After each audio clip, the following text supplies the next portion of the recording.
श्री अटल बिहारी वाजपेयी जी के जन्मदिन के उपलक्ष्य पर चला लाइब्रेरी में चला काउंसिलर द्वारा तथा भाजपा के सदस्यों द्वारा कार्यक्रम का आयोजन किया गया था। चला नगर पालिका काउंसिलर तथा भाजपा परिवार द्वारा चला लाइब्रेरी में वापी नगर पालिका में स्वर्गीय अटल बिहारी वाजपेयी जी के जन्म दिवस के उपलक्ष्य पर वापी नगर पालिका द्वारा ज्ञान दान तथा बुक वितरण का आयोजन किया गया था।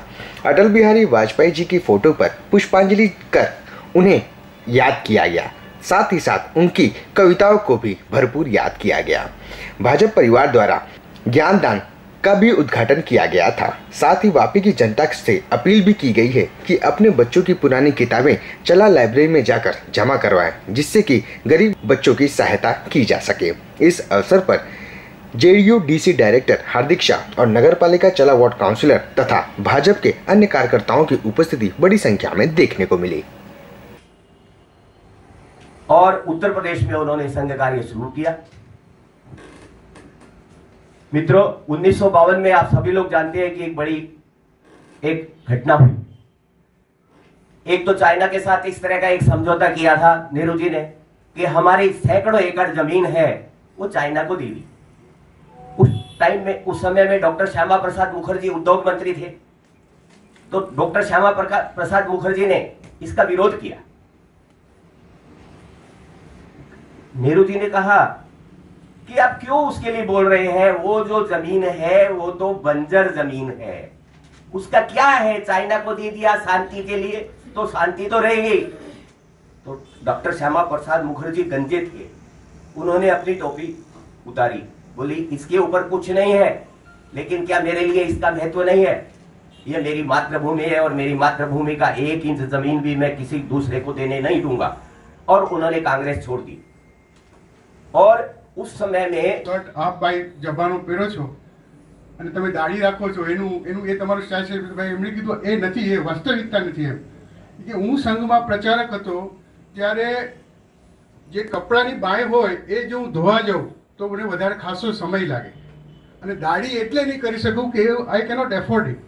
હું દાઢી કરવા માટે ન તો મારી પાસે સમય છે કે ન તો મારી પાસે પૈસા છે। સંઘનું જે જીવન હોય છે એ આટલું संघ प्रचारकનું जीवन આટલું એક ઓલમોસ્ટ તપસ્વી લેવલ હોય છે। કેવું એને ધર્માચાર્ય કે એ કરવા કહેતા પણ એનાથી ઉપરનું એક લેવલ કહેવાય ને કે એ એક ઓલમોસ્ટ તપસ્વીનું લેવલ હોય।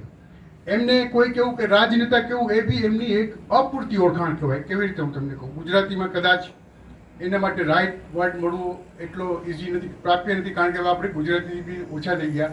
એકચ્યુઅલી ઇંગ્લિશમાં બે બહુ મેઇન ક્લાસિફિકેશન છે। There is a politician and statesman. Politician means રાજકારણી and statesman means ગુજરાતીમાં તો કદાચ એનો I cannot find a proper word, પણ એ એક સ્ટેટ્સમેન હતા। રાજકારણથી બી સ્ટેટમેન એટલે પોલિટિક્સથી ઉપરનું લેવલ એટલે એને સ્ટેટ્સમેન કહેવાય। એટલે આ એક એમનું જીવન હતું, આ એમની એક ઓળખાણ હતી। એમની જ્યાં શિક્ષા અને દીક્ષા થયેલી એ જગ્યાએ એ ક્ષેત્રમાં એમને તો એમ કહેવાય ને કે નીતિમત્તા, પ્રમાણિકતા એ કોઈ શબ્દથી તો એ ઉપરનું લેવલ હોય એ લેવલનું એમનું જીવન હતું। સૌથી વધારે આપણે એમ કહેવાય કે આજે જીવનમાં નાયકજીએ આજે જે જ્ઞાનદાનની જે વાત કરી એના પર હું પાછા 2 શબ્દ કહીશ કે બધા જ આપણે બધા એકબીજા અનુભવ કર્યો છે કે ભાઈ સ્કૂલમાં વિદ્યાર્થી, આપણા ઘરના વિદ્યાર્થી 10thમાં હોય, 11thમાં હોય, 12thમાં હોય કે કોલેજમાં હોય, મોંઘી બુક્સો બધી લઈ અને ફર્ધર સ્ટાન્ડર્ડમાં જ્યારે આગળ જાય ત્યારે એ ચોપડાઓ ક્યાં તો વસ્તીમાં જતા હોય, ક્યાં તો એમ જ પડેલા રહેતા હોય, કોઈને કામ આવતા નથી। તો એક જ્ઞાનદાનનો એક વિચાર, અહીંયા ઘણા બધા ગરીબ ઘરના બાળકો છે, આજે સ્કૂલની ફીસ, બુક્સો એટલી બધી મોંઘી થઈ ગઈ છે અને મને કમ અને વાલીઓ એ લોકોને અપાવવા પડતા હોય છે। તો એક જ્ઞાનદાનનો એક આપણે બહુ ઘણા વખત એક વિચાર હતો કે ભાઈ આપણી 2 લાઇબ્રેરી છે, એક ચલા છે અને એક ડુંગરામાં 2 લાઇબ્રેરી છે, એક વાપીમાં બી અનાવિલ સમાજ દ્વારા સંચાલિત એક લાઇબ્રેરી છે। તો પોતાના ઘરના છોકરાઓની જે પણ બુક્સ હોય એ બુક્સને બાઇન્ડિંગ કરાવીને તમારે લાઇબ્રેરીમાં એનું જ્ઞાનદાન કરશો તો એ બુક્સ કોઈ બીજા ગરીબ ઘરના છોકરાઓ કે પરિવારને એને વાંચવા માટે કામ આવશે। અને એટલે 5 રૂપિયા કે 10 રૂપિયા પસ્તીનો મોહ રાખવા કરતા એને જ્ઞાનરૂપી જો દાન કરશો તો એ ભવિષ્યમાં આજે આપણે જે ગુડ ગવર્નન્સ દિવસની જે ઉજવણી કરી રહ્યા છે એમાં એક બહુ સારું પરિણામ અને સારા સહભાગી થઈ શકશું. એટલે ફરીથી આપ સૌને અપીલ છે કે ભલે નાનો દેશી શાક હોય, નાનું દેશી શાક પણ બાઇડિંગ કરાવીને અહીંયા દાન કરવાનો થોડો આગ્રહ રાખજો. ધીમે ધીમે કરતા એક દિવસ એવો આવશે કે બજારમાંથી મોંઘી બુકો લેવાની જરૂર જ નહીં પડશે. તમને લાઇબ્રેરીમાંથી મળી જશે. એ 2 રૂપિયા ભાડું ભરીને જશે. એ 15 દિવસ વાંચશે છોકરો. એ જ્યારે એના ઉચ્ચ સ્તર લેવલે પહોંચશે ત્યારે યાદ કરશે કે ભાઈ વાપી શહેરની લાઇબ્રેરીમાંથી મને 2 બુક સમયસર મને મળેલી અને એના વાંચનથી અત્યારે હું મારી આ પરિસ્થિતિમાં અત્યારે ઊભો છું. આ ઉપરાંત હમણાં આપ સૌને ગુજરાત સરકારની અને કેન્દ્ર સરકારની ઘણી બધી કલ્યાણકારી યોજનાઓ છે. કેન્દ્ર સરકારની કલ્યાણકારી યોજનાઓ તો હમણાં ઓનલાઈન અને વોટ્સઅપ ઉપર ચાલુ થઈ છે.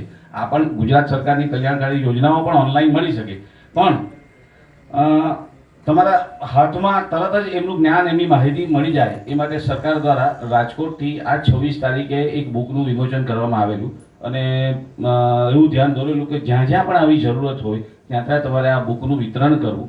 અને એના ભાગરૂપે આજે ગુડ ગવર્નન્સનો બહુ સારો અને શુભ દિવસ છે. તો આજ રોજ મારી પાસે ખાલી 5 કે 7 કોપી જ આવી હતી. એટલે અમે એવો વિચાર કર્યો કે આજના આ બુક જે પણ સોસાયટીના અગ્રણી હોય એ પોતે આ બુક લઈ જાય, જરૂર પડે તો એની ઝેરોક્ષ કરાવે અને સૌ પ્રથમ એ બુકનું વિતરણ એટલે કે એ બુકને એ જ્ઞાનદાનના ભાગરૂપે અને માહિતીદાનના ભાગરૂપે હું આપણા લાઇબ્રેરીમાં જે બેન છે એ બેનને હું આ સુપ્રત કરું છું કે વાપી શહેરમાં કોઈને પણ ગુજરાત સરકારની માહિતી, ગુજરાત સરકારની કોઈ કલ્યાણકારી યોજના, સ્કોલરશીપ હોય કે સમજો કે મા કાર્ડ બાની બાબત હોય કે કોઈ સામાજિક કલ્યાણ બાબત હોય કે કોઈ પણ બાબત હોય કે આ બુકમાં એ માહિતી ઉપલબ્ધ છે. તમે એમને વાંચવા આપજો, એમને જાહેરમાં મૂકજો. એટલે આ એક બુક અત્યારે આજે આપણે આ લાઇબ્રેરી સુભાષ સ્વર્ગીય અટલ બિહારી વાજપેયીજીના 96મા જન્મ જયંતિના દિવસે અને સાથે સાથે ગુડ ગવર્નન્સ દિવસ તરીકે પણ આજનો દિવસ મનાવવામાં આવે છે. તો એ દિવસે અટલજીના સ્મરણાર્થે અત્યારે ભેગા થયા હતા અને આ શુભ દિવસે વાપી નગરપાલિકા વિસ્તારમાં જે ગરીબ પરિવારના છોકરાઓ છે એના ભણતર માટે જરૂરી જે બુક્સ સરળતાથી મળી રહે એ માટે એક જ્ઞાનદાન યોજનાની એક સર્વાનુમતે અત્રે એક જાહેરાત કરવામાં આવી છે. અને ફરીથી આપ સૌને આપના માધ્યમથી અપીલ કરું છું કે જે પણ પરિવારમાં પોતાના દીકરા દીકરી પૌત્રો જે પણ ભણતા હોય એની વર્ષ પત્યા પછીની એનું જે પણ સ્કૂલોની જે બુકો છે, ચોપડીઓ છે એ પણ હોય એનું બાઇન્ડિંગ કરાવીને વાપી નગરપાલિકાની ચલા, ડુંગરા તથા અનાવલી સમાજ સ્થિત વાપીની લાઇબ્રેરીમાં એનું દાન કરે, જ્ઞાનદાન કરે, જેથી કરીને એ પુસ્તકોના ઉપયોગ થકી અન્ય ગરીબ ઘરના પરિવારના છોકરાઓને શ્રેષ્ઠ ભણતર મળી શકે. અને આ ઉપરાંત અન્ય નોલેજ બાબતેના જે બી કંઈ પુસ્તકો પોતાના ઘરમાં આવતા હોય કે વિજ્ઞાન બાબતના હોય કે સામાજિક કાર્યક્રમો બાબતના હોય કે અન્ય બાબતના નોલેજ મળે એવા પુસ્તકો આવતા હોય એનું પણ અત્યારે જ્ઞાન અહીંયા દાન કરે એવી નમ્ર અપીલ છે. આ સિવાય રાજ્ય સરકાર દ્વારા અનેક કલ્યાણકારી યોજનાઓ રોજબરોજ અને દર અઠવાડિયે બહાર પાડવામાં આવે છે. તો એ યોજનાની માહિતી પુસ્તકનું વિતરણ પણ અત્યારે કરવામાં આવ્યું છે અને એ માહિતી પુસ્તક અત્યારે હાલના તબક્કે ચલા લાઇબ્રેરી, ચલા નગરપાલિકા અને સોસાયટીના અન્ય અગ્રણી પ્રમુખ અને એને આપવામાં આવી છે. એટલે મારા વહાલા નગરજનોને કોઈ પણ ગુજરાત સરકારની કલ્યાણકારી યોજના વિશે માહિતી જોઈતી હોય તો આ બુકના માધ્યમથી મેળવી શકે અથવા આ ચલા લાઇબ્રેરીનો તેઓ સંપર્ક કરી શકે છે. દાઈમાજી, આજે અટલજીને 96મી જન્મ જયંતિ નિમિત્તે આજે જે કાર્યક્રમનું આયોજન વાપી નગરપાલિકા પુસ્તકાલયમાં થયું તો એના માટે તમારું શું મંતવ્ય છે? भारत रत्न अटल जी का जीवन एक प्रेरणा से भरा हुआ जीवन था और उन्होंने अपने जीवन भर भारत माता को परम वैभव पर पहुंचाने का जो सपना देखा था उसको साकार करने का पूरा प्रयत्न किया और भारतीय जनता पार्टी के लोगों के लिए तो वे पितृपुरुष थे और आज के दिन उनको स्मरण करके हम उनके दिखाए रास्ते पे चलने का संकल्प लेते हैं. अटल जी की एक ही प्रेरणा मंत्र था कि तुम चले तो. अटल जी एक ऐसे प्रेरणास्पद व्यक्तित्व थे. वो कहा करते थे तुम चले तो आंधियां क्या तूफान खुद ही चल पड़ेंगे, आंधियों की बात ही क्या है, तुम चले तो आंधियां क्या तूफान खुद ही चल पड़ेंगे, सागरों की बात ही क्या हिमगिरी भी ढल पड़ेंगे, ये न समझो ये निशाएं पथ तुम्हारा रोक लेगी, तुम चले तो रास्ते में दीप क्या सूरज हजारों जल पड़ेंगे। और इसी तरह से किस तरह से अंधेरे से निकाल के उन्होंने एक उजाले में देश को पहुंचाया और किस तरह से जनसंघ और भारतीय जनता पार्टी के रूप में आज उन्होंने पार्टी को जिस स्थिति में पहुंचाया, ये अटल जी जैसे व्यक्तित्व के आदर्शों का ही करामात थी, कमाल था। और इसलिए आज हमको विनम्र श्रद्धांजलि। खास करके भारतीय जनता पार्टी के एक 3 बार वो वड़ा प्रधान पर रह चुके थे, तो खास करके कार्यकर को क्या मैसेज है इस अवसर पे, उनके जीवन में से क्या सीख लेना चाहिए? उनकी जीवन में से उन्होंने कभी भी कहा कि तुम अविरत चलते रहो, परिणामों को मत देखो। जिस तरह से देखो आज गीता जयंती भी है और गीता जयंती के ऊपर ही उनका जन्म हुआ था, तो गीता का एक ही सिद्धांत था कि कर्म किए जा, फल की इच्छा मत करे इंसान। और अटल जी तो इस पर ही चले गए, उन्होंने जो लक्ष्य लिया उस लक्ष्य के रूप में बढ़ते चले गए। तो और यही उनका मूल मंत्र था। वो सब कहते थे कि जीवन पथ पे जो मिला, ओके सर, ये भी सही वो भी सही, थैंक यू। और जो मिला उसको स्वीकार करते जाओ और अपने कर्तव्य पर आगे बढ़ते जाओ। ओके।